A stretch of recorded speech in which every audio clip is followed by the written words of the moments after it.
정치라는 과목은 이런 것 같아요. 재밌는 정치, 즐거운 정치, 알아가는 즐거움, 그것과 함께 배우고 있다는 뿌듯함, 그리고 나도 할 수 있다는 자신감과 나아가는 기쁨. 오늘로 수능 디데이 306일이네요. 306일 동안 열심히 달리면서 단순히 수능 과목이 아닌 정말 살아가면서 알아야 할 것이라는 마음으로 1년 열심히 달립니다. 처음 강의 틀었을 때의 그 설레임과 열심히 하겠다는 각오를 마음속에 새기며 수능 개념 2012년 1월 7일 강호룡 학생이 올려준 글입니다. 안녕하세요. 재밌는 정치! 문제로 다가가는 개념 수능 특강 정치를 맡은 뿅! 네, 박보미입니다. 사실 여기에는 알아가는 즐거움, 그리고 뿌듯함, 이렇게 호룡이가 써줬지만, 그리고 그런 마음가짐으로 시작하는 것이 참 기특했지만, 우리가 공부를 해 나가다 보면, 와, 내가 이걸 알아가네, 뿌듯해, 즐거워, 이러면서 하기는 참 어렵죠, 사실은. 그냥 후회와 그 다음에 자기에 대한 반성으로 계속 하루를 가는 것 같아요, 사실은 수험 기간들이. 그러면서, 참 꾸준히 하는 것이 어렵다. 처음 마음을 기억하는 것이 어렵다라는 생각이 들어서 이 호룡이가 이 글을 쓸 때는 디데이 306일이다 라고 썼네요. 지난 1월이면 306일 정도가 남았나 본데 지금은 벌써 300일 때가 무너진 지가 어느새 한참 됐고 지금 이 강의를 듣고 있는 여러분들에게는 지금 며칠간의 시간이 남아 있습니까, 여러분? 그냥 첫 마음을 계속 생각을 하셔야 될 것 같아요. 지금 이 호룡이 글처럼 참 처음 시작할 때의 그 설레임, 그리고 열심히 하겠다는 각오, 그리고 꾸준히 하면 정말 됩니다. 꾸준히가 진짜 힘들어서 그렇지. 네. 꾸준히 그렇게 공부를 해주시길 바라겠습니다. 오늘 이 시간에 여러분 지난 시간 이어서 문제로 다가가는 개념 마무리 짓고요. 그리고 우리 수능 특강 교재에 있는 자료들 그리고 문제들 하나하나씩 다 풀어가 보도록 하겠습니다. 여러분 보시죠. 네, 여러분 공직선거법 관련해서 2008년 수능 문제로 나온 것인데 공직선거법을 외워라! 이런 거 절대 아니고 절대로 그렇게 안 나오고요. 공직선거법 관련해서 문제로 꽤 많이 출제가 되었습니다. 선생님이 찾기로만 한 3, 4문제 정도가 되는데요. 그 선거법 내용이나 이렇게 표로 정리해서 보여준 다음에 여기 내에서, 이 글 내에서 해석을 할 수 있게 그렇게 문제로 출제됩니다. 이 공직선거법이 이렇게 바뀐 취지는 무엇인지 이런 것들을 그냥 묻는 문제들이에요. 자, 여러분 보겠습니다.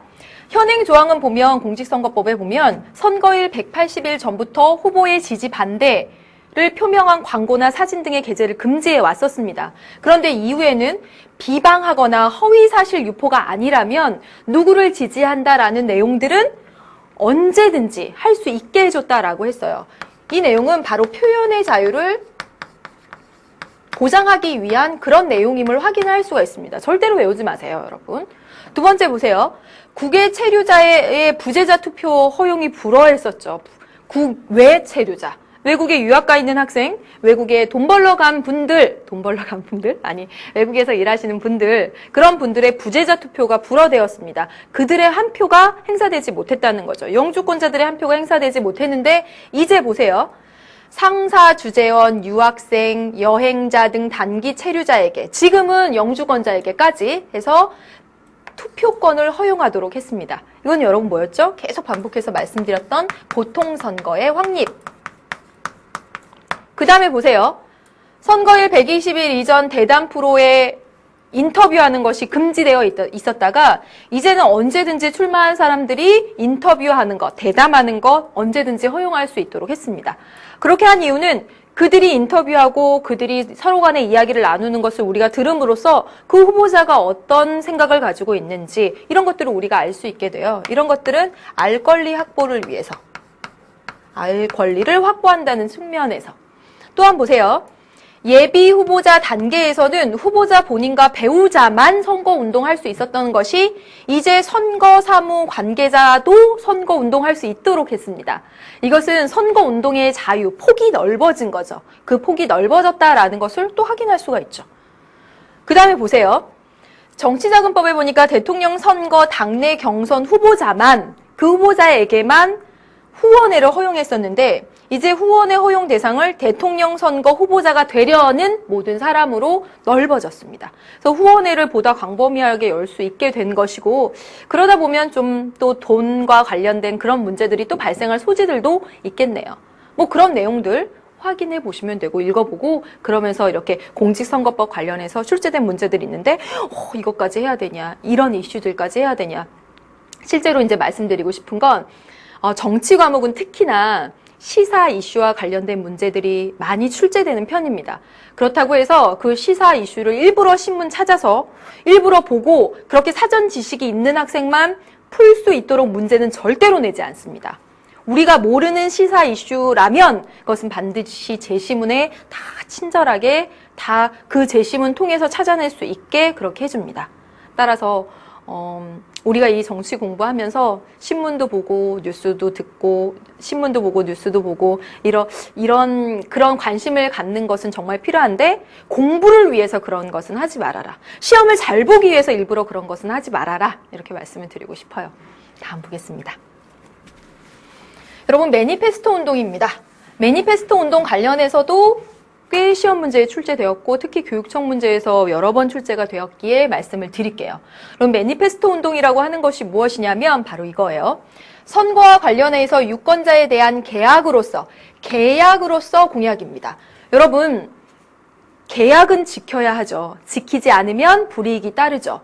다시 말하면 뭔가 공직에 출마해서 당선이 되려고 하는 사람이 공약, 이게 공공에게 하는 약속인데 우리 흔히들 이렇게 얘기합니다. 비일공짜, 허무한 약속들을 한다. 근데 그렇게 하지 말고 정말 계약으로서 지키지 않으면, 이 약속을 지키지 않으면 불이익까지 되게 될 정도의 그런 계약으로서 공약을 하자라는 운동이 바로 매니페스토 운동입니다. 곧 목표와 이행 가능성, 예산 확보, 어떻게 해서 그 예산을 확보할 것인지 그 근거 등을 구체적으로 제시한 공약입니다. 구체적으로 제시한 공약을 말합니다. 이 개념은 1834년 영국의 보수당 당수인 로버트 필이 유권자의 그냥 환심을 사기 위해서, 어떻게든 당선이 되기 위해서 그냥 남발하는 그런 공약은 결국 실패하기 마련이라면서, 그런 사람을 뽑으면 결국 우리에게 피해가 되고 국가의 발전에 하나도 도움이 안 된다는 것을 이야기하면서 정말 구체적으로 어떻게 실현할 것인지 그 목표와 이행 가능성, 예산 확보의 근거까지 모두 밝힌 그런 공약을 제시하자. 그게 바로 매니페스토 운동이고요. 1997년 영국 노동당의 토니 블레어가 집권에 성공한 것이 바로 그가 공약을 제시할 때 정말 구체적으로, 정말 그러니까 이 공약들을 다 실현하겠구나라는 그런 믿음을 사람들한테 준 것이죠. 네, 그럼 문제를 보도록 하겠습니다. 다양한 문제들이 있긴 한데 바로 선생님이 2008년 6월 교육청 평가원 모의고사 통해서 이 매니페스토 운동을 다시 한 번만 정리해 드릴게요. 매니페스토 운동이라고 하는 것은 그냥 환심성의 그런 공약을 남발하는 것이 아니라 다 해주겠습니다. 학비 다 깎아주겠습니다. 뭐 해주겠습니다. 막 이렇게 해서 당선만 되려는 목표로 그렇게 하려는 것이 아니라 구체적인 계획까지 다 밝히는 그런 공약을 내보내자라고 하는 것, 공약을 하자라고 하는 걸 매니페스토 운동이에요. 그럼 보세요. 만약에 도청을 이전하겠다라고 공약을 했다면 그 도청 이전에 소요되는 비용을 명확히 계산되었는지를 따져봐야 됩니다. 맞죠? 이게 매니페스토 운동의 근거에서 맞는 내용입니다. 또한 언제까지, 도대체 그럼 언제까지 이전할 건데 그 기한이 명시되어 있는지도 우리 확인해 봐야 합니다. 그렇죠? 그 다음, 그렇다면 도청 이전에 필요한 그 돈은 어디서 조달해서 올 건데, 진짜 뜬구름 잡는 공약은 아닌지 확인하기 위해서 이거 봐야 되겠죠. 또한 도청을 이전해야 하는 그 이유, 그리고 필요성, 그것이 구체적이고 그냥 그쪽 지역에 도청 하나 지어주고 땅값 오르게 하고 막 이러는 게 아니라 왜 이전해야 하는지, 그것들에 대한 이유가 구체적이고 명확한가 살펴봐야 되겠죠. 그 공약 자체의 가치를 보기 위해서. 마지막, 제시된 도청 이전 계획이 해당 지방으로부터 승인되었는가? 자, 보세요. 도청 이전 계획이 해당 지방의회로부터 승인되었다라고 하는 것은 이제 진행된다라는 얘기인데, 공약은 아직 당선자가 되지 않은 상황에서 그렇게 이행하겠다는 약속입니다. 이건 실행 단계까지 온 거예요. 따라서 매니페스토 운동 단계에서 그 공약의 실현 가능성 구체화 그리고 명확한가라고 할 때 판단하는 잣대들은 이 4가지가 되어야지, 정말 의회로부터 승인 받았어? 승인 안 받았으면 그건 헛공약이야 이렇게 할 수는 없다는 거죠. 이건 나중에 실제로 그 공약을 이행해 가는 과정에서 나중에. 그래서 이건 아닙니다. 다음 보겠습니다. 이제 마지막 볼게요. 선거구 법정주의 내용을 좀 보도록 하겠습니다. 보세요, 여러분. 2011년 수능에 나왔던 지문을 통해서 말씀을 드릴게요. 지방선거를 앞두고 어떤 도의 기초의원 선거구 획정위원회의 조정안에 대해서 세모시 의원 중 일부가 선거구 획정의 재조정을 요구하고 있대요. 조정안에 따르면 이 세모시 기초위원회 수는 모두 20명인데 그 세모시를 보면 국회의원 선거구 갑을별로, 다시 말하면 선생님이 이렇게 세모시를 한번 그려보겠습니다. 세모시예요. 세모시는 국회의원 선거구로 크게 이렇게 두 개로 나눠져 있다라는 거죠. 뭐 예를 들면 충주시는 국회의원 갑을 뭐 이렇게 두 개로 되어 있나요? 뭐 정확하지 않으니까 빼고, 천안시는 세 개인가? 그냥 빼고. 세모시는 국회의원 선거구로 따지면 이렇게 두 개로 크게 나눌 수가 있는데, 이 국회의원 선거구 갑을을 기준으로 해서 기초의원 수가 여기 10명, 여기 10명 이렇게 되어 있다라는 얘기입니다. 지금 현재. 그런데 세모시의 그런 의원들이 뭐라고 얘기했냐면, 지금 이렇게 되어 있는데 그것들을 갑지역에, 여기가 갑지역이에요. 세모시 갑지역, 그리고 여기가 세모시 을지역입니다. 을지역 이렇게 되어 있는데, 이것을 갑지역은 11명으로 그리고 을지역은 9명으로 배정하자라고 얘기를 했대요. 9명으로 배정하자. 그렇게 배정하자라고 한 이유는 바로 이것 때문이래요. 갑지역의 인구가 22만 명이고 을지역의 인구가 18만 명이니까. 다시 말하면 여기 갑지역 전체의 인구는 22만 명, 그리고 여기 인구는 18만 명이니까 여기 인구가 더 많지 않느냐. 그렇다면 여기에 대표가 더 많아야 하지 않느냐. 바로 이 얘기입니다. 바로 여기서 생각할 수 있는 것은 선거구를 나눌 때 인구 대표성을 고려했다라는 것을 우리는 확인할 수가 있죠. 인구가 여기가 더 많다면 더 많은 대표를 선출하는 것이 맞다라는 것을 여기서 이렇게 추론할 수가 있습니다. 그랬더니 여러분 여기 보세요. 이 때문에 을지역, 여기 을지역에서 이제 반발하는 거예요. 기존에 10명이었는데 9명으로 줄어들자는 안을 얘기한 거잖아요. 그랬더니 을지역 시의원들이 뭐라고 말하냐면, 이게 전체적으로 시지만, 세모시지만 여기 을지역은 도시면서 동시에 농촌 복합의 형태를 보이고 있다. 다시 말하면 여기는 농촌 지역들도 이렇게 포함이 되어 있기 때문에 인구가 작을 수밖에 없고, 그런 상황에서 여기 지역의 그 대표를 하나 줄인다는 것은 여기 을 지역 전체 지역 대표성을 흐리는 거다. 따라서 그대로 10명 유지하자라고 주장하는 이 입장에서는 지역 대표성을 강조한 것이라고 볼 수가 있겠죠. 여러분 되셨습니까? 인구 대표성이라고 하는 것은 그 인구수 비례에 맞춰서 하는 것을 강조하는 것. 지역 대표성이라고 하는 것은 그 인구수도 고려하되 그 지역을 대표하는 사람들이 나와야 된다. 그래야 그 지역의 이익 이런 것을 반영해 줄 수 있다라는 거죠. 그래서 여러분 지역 대표성, 인구 대표성 하는 것을 여기서 찾아내서 이야기를 할 수가 있겠습니다. 네. 여러분 여기까지 봤고요. 이제 우리 교재 69쪽부터 해서 자료 탐구부터 차근차근 이렇게 하나하나씩 다 보아가면서 마무리를 쭉쭉쭉 이렇게 해 가도록 하겠습니다. 보시죠, 여러분. 69쪽의 자료 탐구 첫 번째입니다. 선거의 기능이에요. 우리가 선거의 기능 몇 가지를 아시죠? 대표자 선출, 정당성 부여, 주권의식 이런 거 있었는데, 여러분 자료를 통해서 읽고 선거가 여기서 도대체 어떤 기능을 하는지 여러분이 찾아보는 겁니다. 얼마든지 이 자료가 제시된 상태로 문제로 출제될 수 있습니다. 보세요.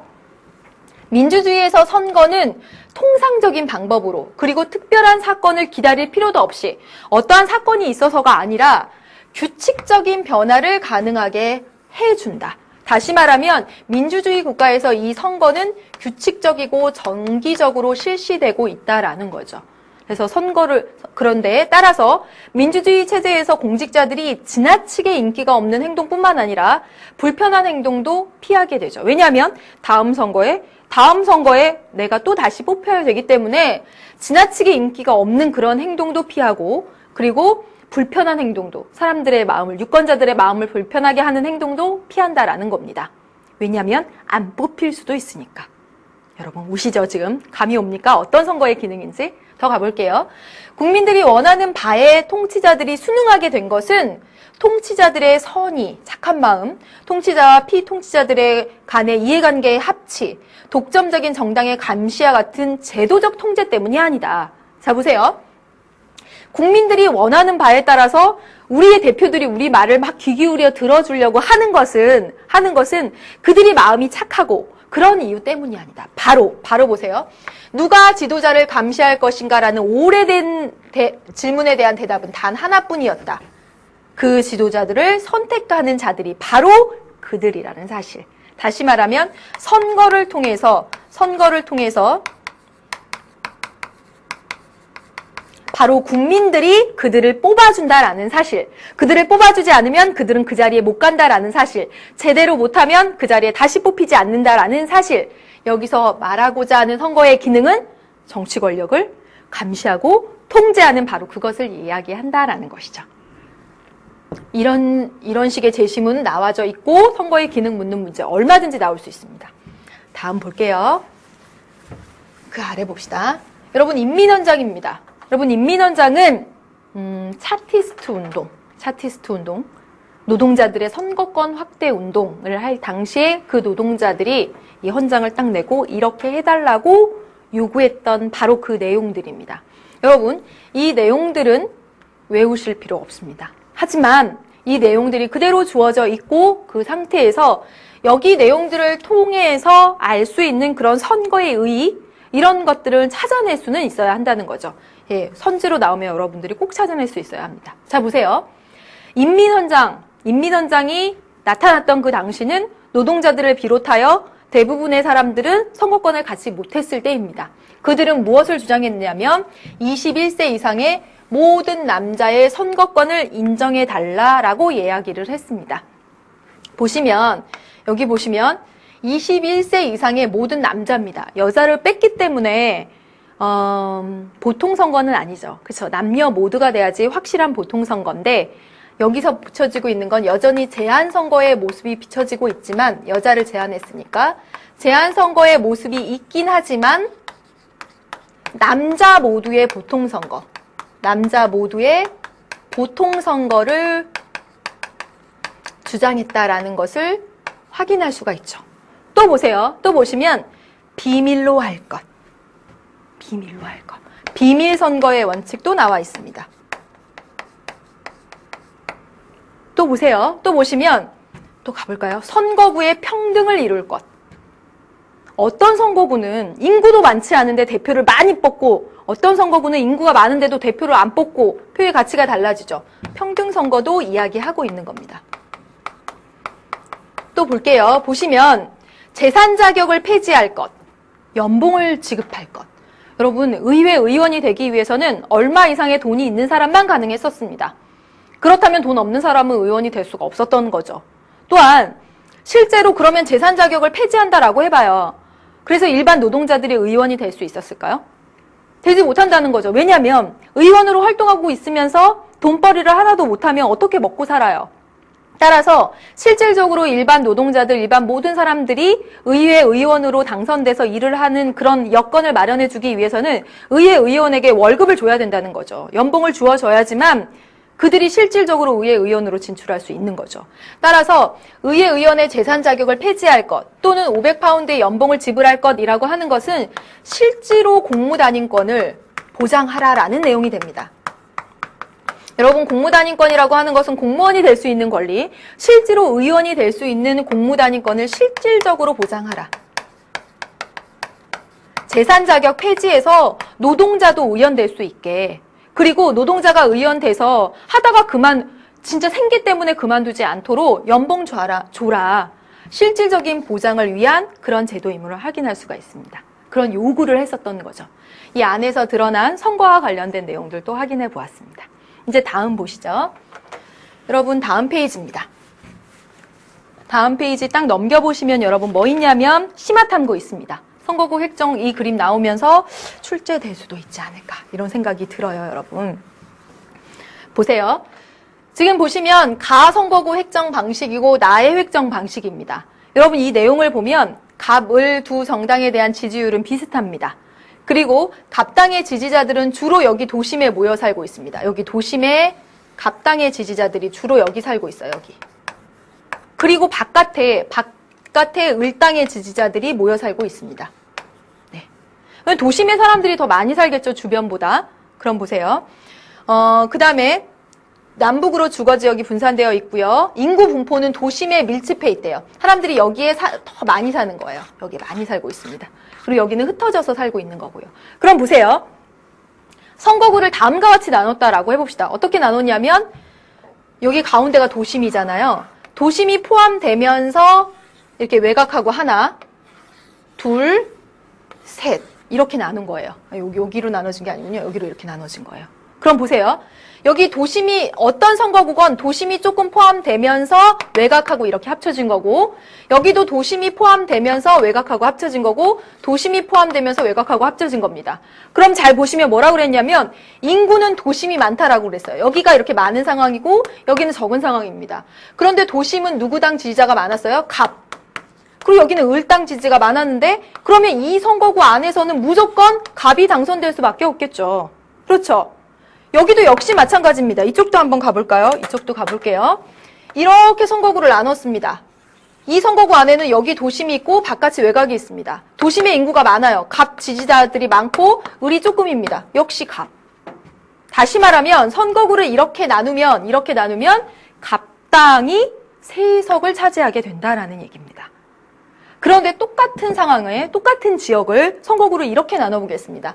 이렇게 하나, 그리고 이렇게 북구, 남구 이렇게 3개로 나눴습니다. 그럼 보세요. 당연히 도심은 갑당 지지자가 많으니까 갑이 1석. 그리고 외곽은 을당 지지자가 많으니까 여기 외곽을 2개로 나눴습니다. 그러면 을이 여기 1석, 을이 여기 1석, 이제는 을이 2석이 되는 거죠. 다음 있나요? 표가? 표가 없죠. 예, 있네요. 자, 보세요. 그래서 가를 보세요. 가를 보면 무조건 도심을 포함해서 3개로 나눴으니까 도심은 갑당 지지자가 많으니까 여기 이렇게 3석.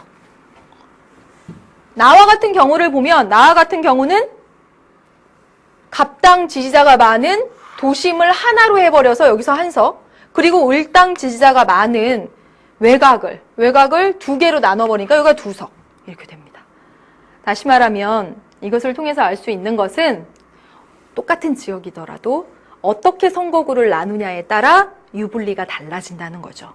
따라서 선거구를 나눌 때는 어떤 특정한 정당, 특정한 후보에게 유리하지 않도록 국회가 법을 통해서 아주 엄정하게, 공정하게 그렇게 선거구를 나눠야 된다라는 얘기를 하려는 겁니다. 되셨죠, 여러분? 이제 여러분 71쪽의 기출문제로 넘어가 보도록 하겠습니다. 숨가쁘게 계속 진행해 나가고 있습니다. 볼게요, 여러분. 2011년 6월 모의평가입니다. 보시면 선거공영제에 대한 얘기임을 알 수가 있습니다. 보세요.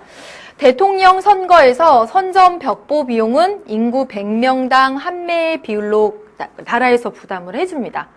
이런 실질적인 내용, 우리가 선거공영제 하면 국가가 선거운동 비용을 부담하고 선거운동 기회를 균등하게 확보하고 이렇게 얘기를 하는데 실제적 내용들 들어가 보니까 선전 벽보 비용도 인구 100명당 1명꼴로 해서 붙일 수 있게 이렇게 하고, 다시 말하면 우리 송파구의 인구가 몇만 명이면 100명당 1명꼴로 해서 몇 장을 붙일 수 있고 그 비용을 국가에서 부담해 준다는 거죠. 또한 후보자 또는 연설원이 정견이나 정강 정책 등을 발표하기 위해 언론 매체를 이용할 때 또 그 비용이 든다면 그중 일부를 국가에서 부담을 해줍니다. 이게 바로 선거공영제네요. 더 가볼게요. 공직선거 비용은 대통령 선거에서는 우리 전체 인구 곱하기 950원을 계산을 해서 이 공직선거 비용을 책정을 하고요. 재밌죠, 여러분? 그렇지 않나요? 지역구 국회의원 선거는 선거 비용이 일단 1억 원 주어진 상태에서 인구수 곱하기 200원. 여러분 한번 생각해 보세요. 여러분 지역 딱 생각해 보시면 1억 원 더하기 여러분 지역의 인구수 곱하기 200원. 재밌죠? 그 다음에 읍면동수. 그리고 여러분 지역 안에 읍면동이 몇 개 있는지. 선생님이 송파구에 사는데 동이 몇 개더라 계산을 해서 동별로 200만 원을 곱해가지고 이거 딱 하면 우리 지역에 국회의원 선거로 출마하신 분은 이만큼까지만 돈을 쓸 수 있구나 이렇게 계산을 할 수가 있다는 거죠. 재밌죠? 선거 비용의 한계도 딱 이렇게 정해져 있습니다. 문제를 푸는 것도 정말 중요하지만 이것들을 우리 현실에 적용해서 생각해 보는 것도 진짜 중요하다고 생각이 들어요. 보겠습니다. 기억. 가는 이렇게 하는 이유는 재력은 없지만 유능한 후보자에게도 기회를 주기 위함이다. 바로 선거 공영제의 목적이기도 하죠. 맞습니다. 두 번째, 나처럼 하는 이유는 여러분 보세요. 공직선거 비용을 인구수로 해갖고 딱 이렇게 해갖고 계산을 딱 해놨습니다. 그래서 그 이상 못 쓰도록 해놨어요. 그 이상 돈을 쓰면 그거는 안 됩니다. 여러분 부정한 거예요. 그래서 이렇게 딱 정한 이유는 금권선거, 돈을 뿌려가지고 막 그렇게 당선되는 그런 거 있잖아요. 그런 것을 방지하기 위한 것이다. 그렇네요. 네. 다음, 디귿. 나는 경제적 여유가 없는 시민들의, 여러분 이선지 기억나시죠? 이렇게 공직선거 비용을 제한하는 이유는 시민들의 피선거권을 제한해서 출마하지 못하게 아니라고 말씀을 드렸습니다. 리을, 나는 모두 선거의 공정성, 그렇죠. 선거의 공정성을 위한 제도, 선거공영제의 내용들이 됩니다. 따라서 정답은 여러분 기억, 니은, 리을이 되고요. 선생님이 이렇게 문제를 여기다 풀고 답을 부르는 과정에서 이렇게 동그라미 쳐놓고 정답은 기억, 리을입니다. 뭐 이렇게 만약에 불렀다고 해봐요. 그래가지고 막 오립니다. 막 이렇게 하시는데 이렇게 하다 보면 막 이렇게 좀 그럴 때가 가끔 있어요. 좀 이해를 해주세요. 밖에 이렇게 하면. 이게 맞습니다 하면서도 X 할 때도 있어요. 제 말을 믿어주세요, 여러분. 다음 문제 보도록 하겠습니다. 넘겨주세요. 네. 밑줄 친 기억, 니은에 대한 적절한 추론만을 보기 위해서 고른 것은 여러분 평가원이 진짜 좋아하는 주제입니다. 여러분 보세요. 선거에서 유권자의 후보 선택 기준은 후보 개인이나 정당 중에 하나입니다. 선생님이 정당을 할 때 또 다시 얘기를 하겠지만 후보를 보고 투표하는 경우에는 그 인물 효과가 선거 결과에 강하게 나타나고요. 이는 후보 간의 자질 및 개인적 배경을 비교하여 평가하는 현상입니다.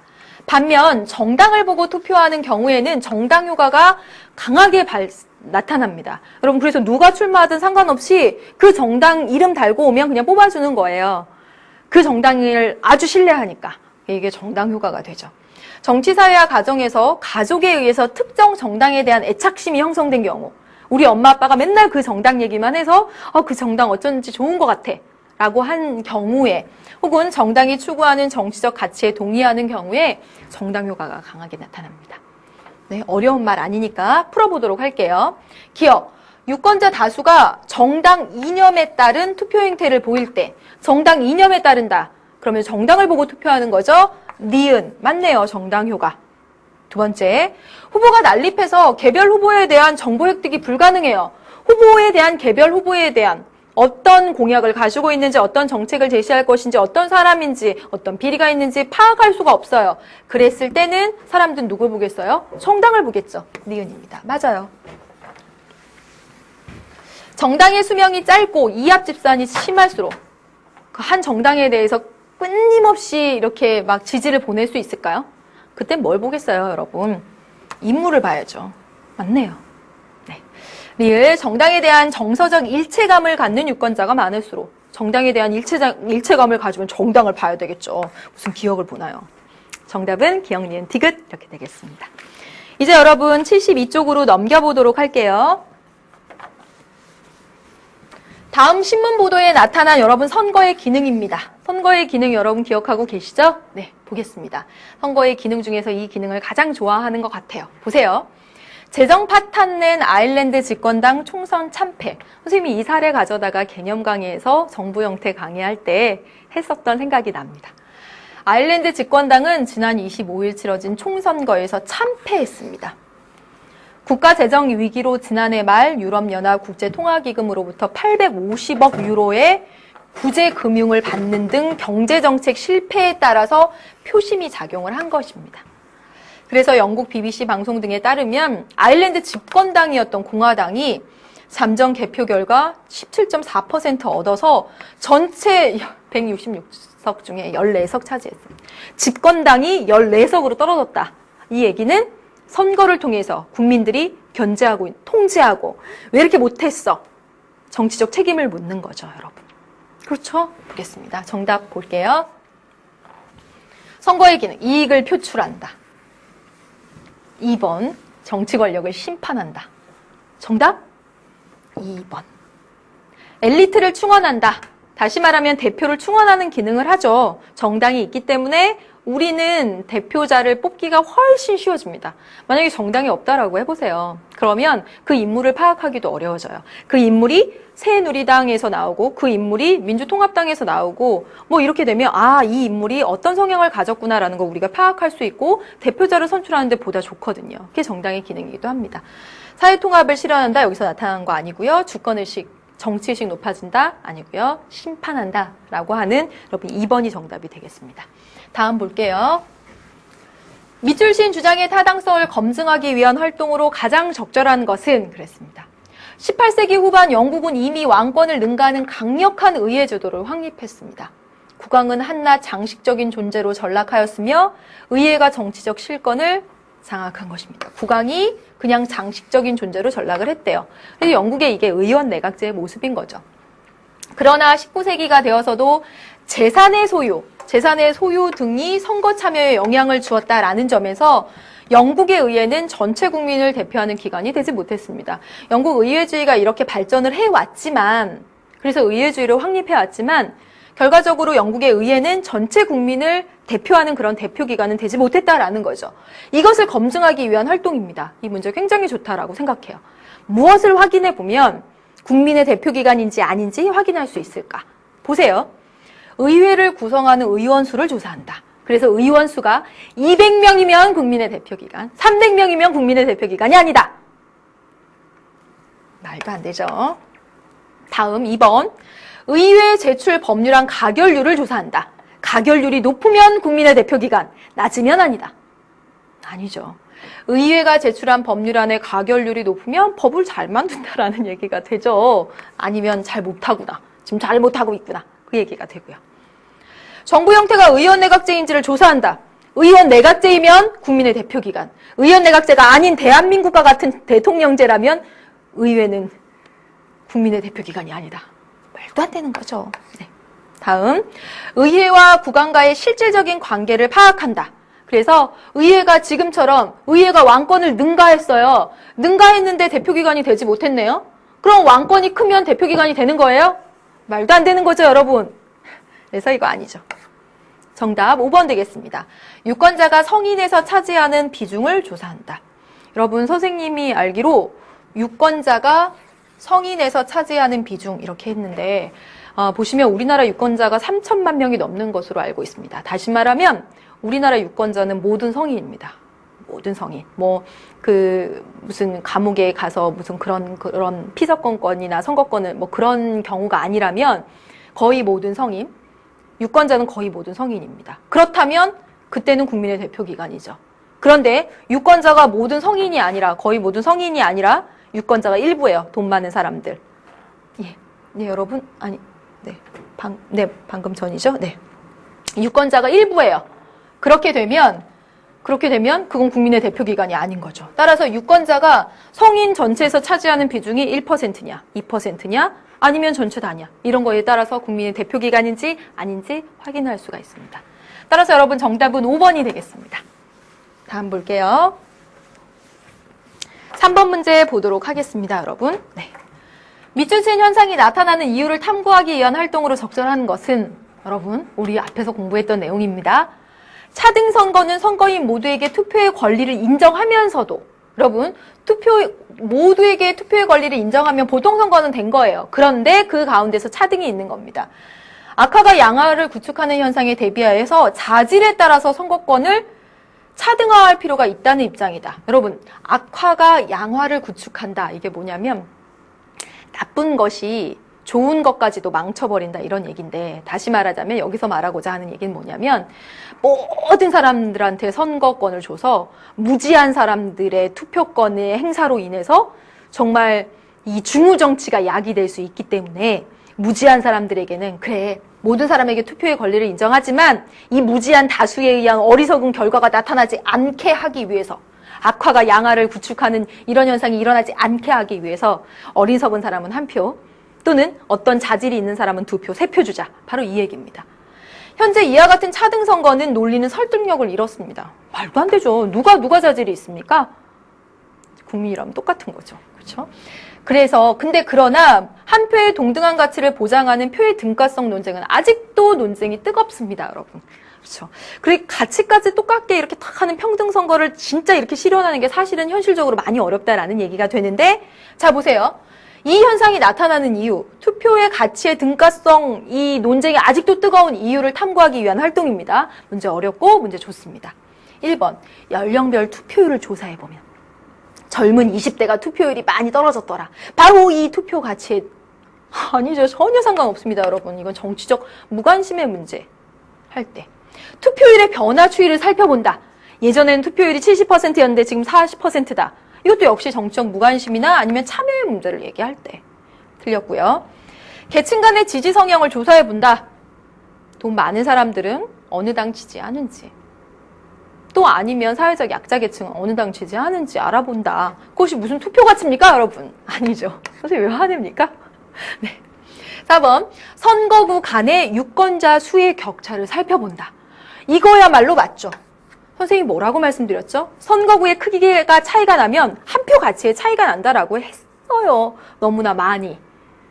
이해 못하시면 앞에 다시 찾아가시던가 이러십시오. 네, 정답은 4번입니다.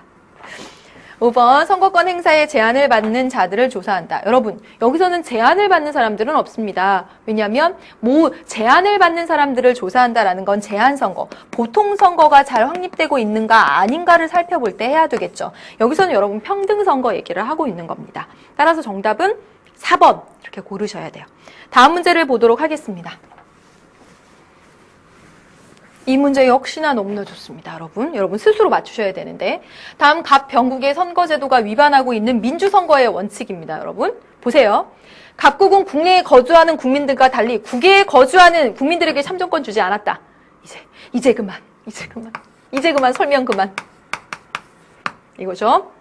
다음, 을국에서는 귀족을 대표하는 10명의 의원들을 전체 유권자의 1%에 해당하는 귀족들이 뽑는다 라고 했습니다.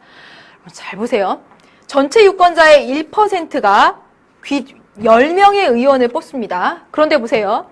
여기는 의원이 모두 몇 명입니까? 200명입니다. 여러분, 200명 중에 10명이라고 하는 것은 몇 퍼센트가 되는 거죠? 여러분, 200분의 10명 곱하기 100 해야지 퍼센트가 나오는 거죠? 그렇죠? 네, 퍼센트 할 때는 5%입니다. 잘 보세요. 전체 유권자의 1%가 5%에 해당하는 의원들을 뽑습니다. 이 1%는 굉장히 가치 있는, 가치 높은 한 표를 행사하는 거네요. 그렇죠. 나머지 전체 국민의 99%가 나머지 95%를 뽑고 1%가 5%를 뽑습니다. 1%면 1%를 뽑아야죠. 그렇죠. 이들의 한 표 가치를 굉장히 높게 해준 겁니다. 뭐죠, 여러분? 평등선거 위반입니다. 다음 보세요. 병국의 의회는 지역구 의원과 비례대표제 의원으로 구성되는데, 나옵니다. 비례대표 의원 수는 각 정당의 지역구 의석률에 비례하여 배분받는다. 그럼 보세요. 비례대표 의원 수를 지역구 의석률에 여기다가 이렇게 근거해서 한대요.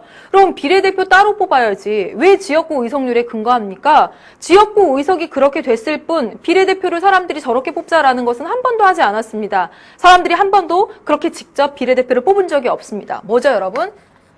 직접 선거 위반입니다. 그래서 여러분 골라봤습니다. 다음 5번 문제를 보도록 하겠습니다. 넘겨주세요. 다음 사례에 대한 옳은 진술을 보기 위해서 고른 것은, 문제 풀어볼게요. 민주당은 뉴욕주의 거의 모든 선거에서 과반의 득표율을 기록을 했습니다. 그런데 의회에서는 다수 의석을 차지하지 못한 경우가 훨씬 많았습니다. 그래서 양당제 주와 일당제 주의회라는 말이 유행했습니다. 이게 무슨 말이냐면, 보세요. 민주당하고 공화당이 있나 봐요. 그렇죠. 미국입니다. 민주당하고 공화당이 있는데 이 뉴욕주에 보면 이 민주당이 거의 모든 선거구에서 과반의 득표율을 기록을 했습니다. 그럼 민주당이 한 과반, 그리고 과반에 못 미치게 공화당이. 그래서 이 주에는 두 개의 정당이 크게 나타나 있구나. 그죠? 양당제로 보여지는 주화, 뉴욕 주화. 그런데 실제로 주 의회에 가서 보니까 다수 의석을 차지하지 못했대요. 민주당은 거의 의석을 차지하지 못하고 다른 당이 차지했대요. 의회는 하나의 정당이 다 했구나. 이 얘기입니다, 여러분. 그렇죠? 공화당이 다수를 점하고 있는 뉴욕주의 의회는 민주당의 지지표를 분산시킴으로써 공화당이 다수 의석을 차지할 수 있도록 선거구 경계 구역을 조작하는 방법을 사용했다라는 거죠. 다시 말하면 뭐냐면 전체적으로는 민주당 지지가 높아요. 전체적으로는. 그런데 민주당 지지표가 이렇게 막 분산이 돼서 결과적으로 의회에 진출한 것은 공화당이었다는 거죠. 특정 정당에 유리하게 선거구가 짜여졌나 봐요. 바로 그 내용입니다. 보세요. 기억. 선거구 법정주의를 위반하고 있다. 이거 정답으로 고를 확률이 큽니다. 실제로 계속 시비를 걸어가면 정답 소지도 많이 있지만 여기서는 아니다라고 하겠습니다. 왜냐하면 선거구 법정주의의 엄격한 의미는 선거구를 법으로 정한다라는 겁니다. 선거구를 법으로 정한다. 그런데 여기서 선거구를 법으로 정하지 않고 선거구를 의회가 법으로 정하지 않았다라는 내용은 나오지를 않았습니다. 그래서 이렇게 X를 하겠습니다. 니은 게리맨더링의 폐해를 얘기하고 있죠, 여러분. 그렇죠. 모든 선거구에서 민주당이 많은 표를 얻었는데도 다수 의석을 차지하지 못한 건 선거구의 경계를 조작하는 그 특정 정당에 유리하게 바로 그 모습 나타나고 있는 겁니다. 그러니까 맞죠. 여러분, 게리맨더링을 방지하려는 목적으로 선거구 법정주의를 이야기하자면 여기랑 이렇게 연관이 될 수가 있는데 여러분 이 문제 자체를 틀렸다 맞았다 거기서 막 이렇게 그러지 마시고요. 선거구 법정주의의 의미 그리고 목적 그리고 여기서 나타난 게리맨더링의 폐해 이 정도로 딱 정리를 하셨으면 좋겠습니다. 지금 바람직한 투표 문화로 정착시킬 필요가 있겠다. 여기 지금 투표 문화가 막 이상해서 그런 거예요? 아니죠. 리을 선거구 획정은 선거 결과에 많은 영향을 주죠. 어떻게 선거구를 나누느냐에 따라서 여러분 아까 심화 탐구에서도 확인하셨잖아요. 바로 그 얘기가 되겠습니다. 그래서 여러분 정답은 니은 리을 4번이 되겠습니다. 다음 볼게요. 그림은 어느 헌법기관의 홈페이지 초기 화면의 일부입니다. 이 기관에 대한 설명으로 옳은 것은 해볼게요, 여러분. 하반기 재보궐선거 그리고 후보자 등록 신청, 부재자 신고 기간, 선거 정보 알려줍니다. 그러면 여기 어디예요? 선거관리위원회. 선거관리위원회. 보세요. 1번. 선거관리위원회는 선거구를 획정한다. 맞았다고 하면 정말 혼납니다. 아니죠. 국회가 합니다. 선거소송을 담당한다. 맞았다고 하면 진짜 혼납니다. 사법부가 합니다. 네. 공무원의 직무를 감찰한다. 맞았다고 하면 정말 혼나겠습니다. 3단원에서 배우겠죠? 감사원이 합니다. 다음, 정당 해산 심판권을 갖는다. 3, 4번은 혼내주면 안 되겠네요, 여러분. 네, 정당 해산 심판권 헌법재판소가 담당합니다. 다시 말씀드릴게요. 1번 국회, 2번 사법부, 3번 감사원, 4번 헌법재판소입니다. 정답은 5번. 정당에 관한 사무한다. 진짜 많이 나오죠? 정답 5번입니다. 다음 문제 보도록 하겠습니다. 7번입니다, 여러분. 밑줄친 부분에 해당하는 내용을 보기에서 고르는 것은 여러분 공정한 선거라고 하는 것은 유권자의 의사가 왜곡되지 않고 정확하게 투표 결과에 반영할 수 있는 선거를 공정한 선거라고 하고요. 선거의 공정성은 민주정치의 성패를 결정하는 아주 중요한 척도입니다. 그래서 우리나라의 공정한 선거 풍토를 정착시키기 위한 여러 가지 제도적 장치들 두고 있고 민주선거의 4원칙, 선거구형제, 선거구 법정주의 막 해봤습니다. 그런데 그것만 있는 것이 아니라요. 여러분 보세요. 선거 관련 사항을 공고한다. 이것도 여러 가지 제도 중에 하나가 됩니다. 여러분 알려주지 않고 선거를 치른다. 이건 뭔가 막 뒤에 뭔가 꿍꿍이가 있는 것 같이 느껴지지 않나요? 그래서 선거 관련 사항을 공고합니다. 선거인 열람 명부는 어떻게 되는지, 선거활동 지출 내역은 어떻게 되는지, 이런 모든 언제부터 예비 후보자 등록을 하는지 이런 모든 것들을 공개하는 것. 이 공정선거의 출발입니다. 그런 것들을 다 감추고 알려주지 않고 선거를 한다. 그 자체가 정말 이상한 거예요. 공정하려는 의도 자체가 없는 거죠. 아니, 공정하려는 자세가 없는 거죠. 네, 맞고요. 지역구에 비례대표 의원을 둔다. 여러분. 비례대표 의원을 두는 이유는 다음 시간에도 하겠지만 지역구 소선거구제로 하면서 나타나는 부작용들을 완화하기 위한 그런 것입니다. 공정하게 하기 위해서 비례대표 둔다고요? 비례대표 없으면 안 공정해요? 아닙니다. 참관인들을 선거 과정의 입회를 보장한다. 그렇죠. 여러분 참관인들이 선거 과정에 다시 말하면 이렇게 투표할 때요. 아, 여러분 안 가보셨으니까 그렇구나. 막 교실 같은 데서 하거든요. 학교에서 하면 이렇게 몇 분들이 다 앉아 계십니다. 정말 지루할 거예요. 이렇게 무슨 부정은 없는지. 요즘과 같이 우리나라 같이 민주주의 사회에서 뭐 선거 부정이 그 자리에서 있겠습니까마는 혹시라도 만에 하나 그 자리에서 어떠한 부정한 일이 있을지 모르니 정당별로 해서 참관인들을 보내서요. 다 이렇게 보게 합니다. 맞아요. 선거 입후보자 등록 시 일정 금액을 기탁하게 한다. 선생님이 기탁금 제도 말씀드렸죠. 기탁금 제도를 두는 이유는 후보자의 난립을 방지하기 위해서입니다. 틀렸어요, 여러분. 정답은 기억 디귿 하시면 되겠네요. 그래서 정답은 기억 디귿 2번 고르시면 되겠습니다. 다음 볼게요. 밑줄진 부분에 해당하는 사례로 볼 수 없는 것은 보세요. 선거는 좋은 제도만으로 해결되는 문제가 아니다. 아무리 좋은 선거 제도를 갖추고 있더라도 유권자와 후보자의 의식이 뒷받침되지 않으면 민주적인 선거 결과를 기대할 수 없다. 이거구나. 유권자의 후보자의 잘못된 행태에 해당하는 사례로 볼 수 없는 것. 보세요, 여러분. 선거 때마다 소속 정당을 바꾸는 이 후보자. 우리 철새라고 얘기하죠? 네, 후보자의 문제입니다. 두 번째, 선거 승리를 위해서 이 후보자가 지역 감정을 조장합니다. 이 후보자 의식이 잘못됐네요. 다음, 이 후보자들이 지키지도 못할 공약을 합니다. 이거 공약 남발하는 이 후보자 뽑으면 안 되겠어요, 여러분. 다음, 유권자들이 연거주의에 입각하여 투표합니다. 이런 유권자 안 됩니다. 여러분은 이런 유권자가 되셔서는 안 됩니다. 나랑 같은 고향이고 나랑 같은 학교 나오고 그랬다고 해서 뽑아주면 안 돼요. 유권자의 문제입니다. 정당별 지역구 의석률로 비례대표 의석을 배분하기도 한다. 여러분 이건 제도의 문제고 의석률로 비례대표 의석을 배분했던 과거의 사례 이야기를 하고 있는 거고 이것은 유권자의 후보자의 의식 이렇게 볼 수는 없죠. 따라서 5번이 정답이 되겠습니다. 그럼 뒤에 한 문제를 더 풀어보도록 할게요. 자, 보겠습니다. 다음 글에 나타난 영국 정치 상황에 대한 추론으로 옳은 것은 했습니다. 의석을 세습하는 소수의 귀족과 수시로 국왕이 만들어내는 신귀족으로 구성된 귀족원이 있습니다. 예산안 처리에 참여하지 못하는 것을 제외하고 무슨 분야에서 서민원과 동등한 권한을 행사했습니다. 서민원의 의원은 성인 남자 인구의 6분의 1이 못 되는 사람들에 의해서 선출됩니다. 그들은 대개가 젠트리 계급 자유직업인 대성한 사업가 출신이었습니다.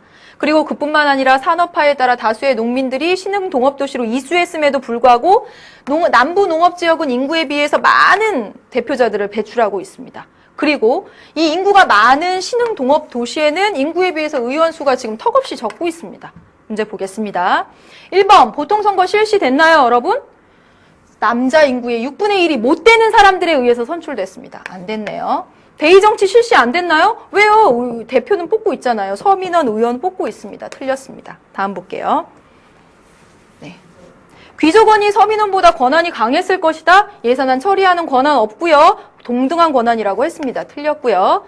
모든 의원이 선거를 통해서 충원되었나요? 보세요. 소수의 귀족이 있고요. 국왕이 만들어내는 그런 신귀족이 있습니다. 틀렸죠? 정답은 5번 되겠네요. 볼까요? 선거 구간 표의 등가성이 보장되지 않았겠죠? 여러분 여기 보세요. 인구가 없는데도 남부의 농업지역은 대표가 있고 인구가 많은 공업도시들은 의원 수가 턱없이 부족했습니다. 그렇죠. 정답은 5번이 되겠습니다. 여기까지 여러분 해보았습니다. 여러분 문제 3문제 있고요. 다음 시간에 이제 선거제도의 이해하는 부분으로 들어가겠습니다. 열심히 복습하시고요. 또 다음 시간에 만나도록 하죠. 고생 많으셨습니다. 여러분 안녕.